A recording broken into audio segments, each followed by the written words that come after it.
What is up everyone, this is Steven channel, and in this quick tutorial I will show you how you can fix FPS dropping issue in Windows 11 or how you can optimize Windows 11 for gaming. So before starting video, if you are new to this channel, just don't forget to subscribe and also hit the bell icon for more latest videos.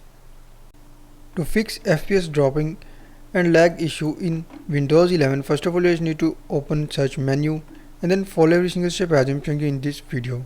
Hope so this will fix your problem.